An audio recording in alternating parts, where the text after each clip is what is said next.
Hello नमस्कार दोस्तों आप सभी लोगों का स्वागत है आपके अपने यूट्यूब चैनल में। दोस्तों आप सभी लोगों के लिए एक नया रिक्रूटमेंट निकल के आ रहा है। बेहतरीन वैकेंसीज आ रही हैं एमएसएमई की तरफ से। देखो कुछ दिन पहले मैंने एमएसएमई का एक रिक्रूटमेंट और बताया था जो आपका हिमाचल प्रदेश की तरफ से आउट हुआ था। लेकिन देखो हालांकि ये होता सेंटर का ही है, मिनिस्ट्री ऑफ एमएसएमई के अंडर में आता है, लेकिन इसको स्टेट स्पेसिफिकली वैकेंसीज निकाली जाती हैं। जैसे कुछ दिन पहले हिमाचल प्रदेश में निकाली गई थी, अभी भिटिंडा जो भिवाड़ी जो आपकी है राजस्थान में उसके थ्रू निकाली गई हैं। तो ये टोटल वैकेंसीज आउट हुई हैं। ठीक है, टोटल ध्यान से देखना, पूरी वीडियो में डिटेल में बताऊंगा आपको कौन कौन इसमें एलिजिबल होने वाला है, किस बेसिस पर सिलेक्शन होने वाला है। देखो पहले मैं एलिजिबिलिटी बता देता हूँ जिससे कि आप सभी का टाइम वेस्ट ना हो और सीधे मुद्दे पे आ सकूँ। देखो ये रिक्रूटमेंट जो होने वाला है आपका, ये senior engineer, store officer, senior technician, इसकी पोस्ट पर होने वाला है। इसमें BE-BTech आपकी एलिजिबल है, डिप्लोमा भी एलिजिबल है। ठीक है, तो ये स्टूडेंट इसमें एलिजिबल हो जाते हैं। उसमें भी अगर मैं ब्रांच स्पेसिफिक बात बताऊँ तो यहाँ लिख रखा है इन्होंने training, design, production, mechanical, electronics and communication, production और इलेक्ट्रिकल इंजीनियरिंग भी एलिजिबल है। कुछ ब्रांचेस में CS भी एलिजिबल है कुछ पोस्ट में। और स्टोर ऑफिसर में आपकी जो जनरल आपने ग्रेजुएशन कर रखी है, मतलब इंजीनियरिंग नहीं है, फिर भी आप एलिजिबल हो जाते हो। ठीक है, I think it is clear to you जो मैं आपको एलिजिबिलिटी बताने वाला हूँ। और मोस्ट इंपॉर्टेंट बात मैं इसमें बता देता हूँ। देखो ये स्टार्टिंग में इनिशियली आपका जो होगा वो 5 साल का कॉन्ट्रैक्ट होगा। ठीक है, लेकिन उसके बाद में आपका ये इंक्रीज हो जाता है।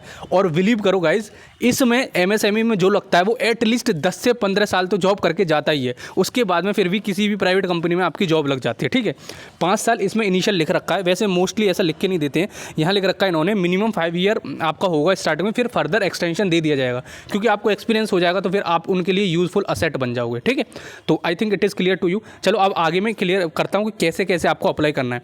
और MSME हिमाचल प्रदेश का अगर आपने अप्लाई नहीं किया तो डिस्क्रिप्शन में लिंक डाल दिया मैंने, वो भी सिमिलर ऐसा ही रिक्रूटमेंट था आपका और ये भी आपका सिमिलर है। ठीक है, MSME की तरफ से ही आउट हुआ है। चलो मैं आगे बताता हूँ क्या क्या दे रखा है। देखो टोटल वैकेंसीज इसमें सब कुछ दे रखी है, एज क्राइटेरिया भी दे रखा है। कुछ वैकेंसीज में आपको एक्सपीरियंस रिक्वायर्ड है, कुछ में आपको विदाउट एक्सपीरियंस भी काम हो जाएगा, फ्रेशर कैंडिडेट भी एलिजिबल हो जाते हैं। ठीक है, जो सीनियर इंजीनियर है उनमें आपको 3 साल का एक्सपीरियंस रिक्वायर्ड है। और जो आपके सिर्फ इंजीनियर की पोस्ट है उसमें कोई भी आपका एक्सपीरियंस रिक्वायर्ड नहीं है। और मैं ब्रांच पहले ही बता चुका हूँ, यहाँ पे वैकेंसीज भी लिख रखी हैं और आप अप्लाई कर देना। देखो आपको ऑफलाइन अप्लाई करना है, इसमें कोई भी ऑनलाइन अप्लाई नहीं करना है और फीस भी नीली ही है इसमें। अभी मैं आगे बताता हूँ आपको। देखो सीनियर इंजीनियर में डिग्री होनी चाहिए आपकी mechanical, production, electrical, manufacturing, mechatronics, automobile. ठीक है, इनमें से किसी में एक में एक्सपीरियंस होगा, एक में डिग्री होगी आपके पास, तो आप एलिजिबल हो जाते हो। ठीक है, आई थिंक इतना क्लियर है। एसेंशियल जो आपका क्वालिफिकेशन है, जो आपका पोस्ट क्वालिफिकेशन एक्सपीरियंस है वो 3 साल का होना चाहिए, एसेंशियल है। ठीक है, और डिज़ायरेबल का मतलब होता है कि अगर आपके पास है तो बहुत बढ़िया, नहीं है तो फिर भी आपको कंसीडर कर लिया जाएगा।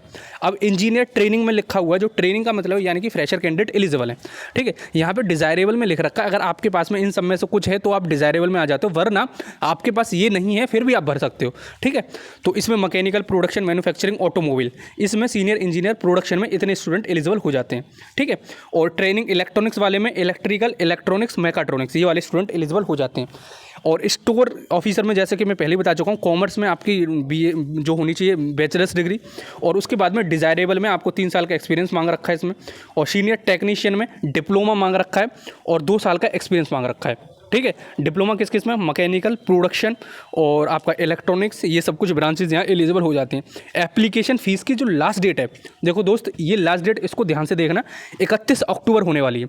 किस दिन से, जिस दिन से आपका ये एप्लीकेशन प्रिंट हुआ है। ये प्रिंट कब हुआ है? ये प्रिंट हुआ है आपका 8 अक्टूबर को। ठीक है, तो 8 अक्टूबर से लेकर 31 अक्टूबर के बीच में आपकी ये डेट होने वाली है। तो उससे पहले आपको पोस्ट बाय पोस्ट भेजना है, कोई भी फीस नहीं होने वाली है। जो पोस्ट से आपकी फ़ीस लगेगी सिर्फ उसी में वही आपका पैसा लगेगा, तो 20-30 रुपये लगेंगे। अगर आप राजस्थान के आसपास रहते हो तो थोड़े से कम लग जाएंगे, अगर साउथ इंडिया सर्दर्न पोर्शन से या नॉर्थ ईस्ट से हो तो थोड़े से ज़्यादा लग जाएंगे, बस। और कोई भी पेमेंट नहीं करना है आपको। ठीक है, आपको भेजना कहाँ है ये भी बहुत इंपॉर्टेंट बात है। देखो सबसे पहले यहाँ पे इन्होंने सब कुछ लिख रखा है, और जो आपका पेपर या फिर जो कुछ भी कराया जाएगा वो आपको रेल से या फिर बस से आप चाह के चल सकते हो। Short listing candidate can be limited to the number by test और इंटरव्यू। तो यह टेस्ट से थ्रू हो सकता है या इंटरव्यू के थ्रू। वैसे हर बार आपका केवल और केवल इंटरव्यू के थ्रू, सॉरी टेस्ट के थ्रू होता है, इंटरव्यू कंडक्ट नहीं कराया जाता है। लास्ट टाइम जो इंटरव्यू आपका हुआ था उसमें इंटरव्यू प्लस एग्ज़ाम भी कंडक्ट करा देता है, लेकिन मोस्ट ऑफ द टाइम आपका केवल और केवल रिटन एग्जाम होता है। ठीक है, अब देखो इसमें कैसे अप्लाई करना है, क्या करना है वो भी मैं बता देता हूँ। देखो MSME टेक्नोलॉजी सेंटर और भिवाड़ी, यहाँ पे एप्लीकेशन फॉर्म लिख रखा है, यहाँ पे सब कुछ अपना लिख देना, किसके लिए अप्लाई कर रहे हो, मदर्स नेम, फादर्स नेम, किस कैटेगरी में बिलोंग करते हो, सब कुछ भरा के एक एनवलप में डालना और इसको सेंड कर देना। आपको पोस्ट पे कहाँ सेंड करना वो भी मैं बता देता हूँ। ये सबसे ऊपर आपको एड्रेस मिल जाएगा, देखो ये लिखा है प्लॉट नंबर SP3 871, मैं थोड़ा लिख के दिखा देता हूँ, ये वाला, इस जगह पे आपको भेज देना है। ठीक है, और 31 अक्टूबर से पहले पहुंच जाना चाहिए, स्पीड पोस्ट करना है आपको। ठीक है, यहाँ नीचे भी मेंशन कर रखा है कि स्पीड पोस्ट के थ्रू जाना है। अब एक क्वेश्चन आता है कि क्या फाइनल ईयर वाले स्टूडेंट एलिजिबल हैं? नहीं दोस्त, अगर आप फाइनल ईयर में हो तो आप एलिजिबल नहीं हो इसमें। फाइनल ईयर के बाद वाले स्टूडेंट ही एलिजिबल हैं जिसके पास अपनी डिग्री होती है।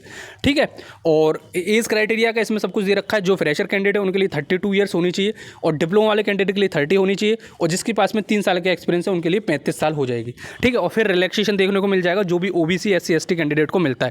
ठीक है, 99% चांसेस है केवल और केवल रिटन एग्जाम के बेसिस पर होगा आपका सिलेक्शन। 1% चांसेस है आपका रिटन एग्जाम प्लस इंटरव्यू हो, क्योंकि एक बार ही ऐसा हुआ जहां भी MSME की वैकेंसीज आई हैं जिसमें इंटरव्यू भी कंडक्ट करा लिया गया था।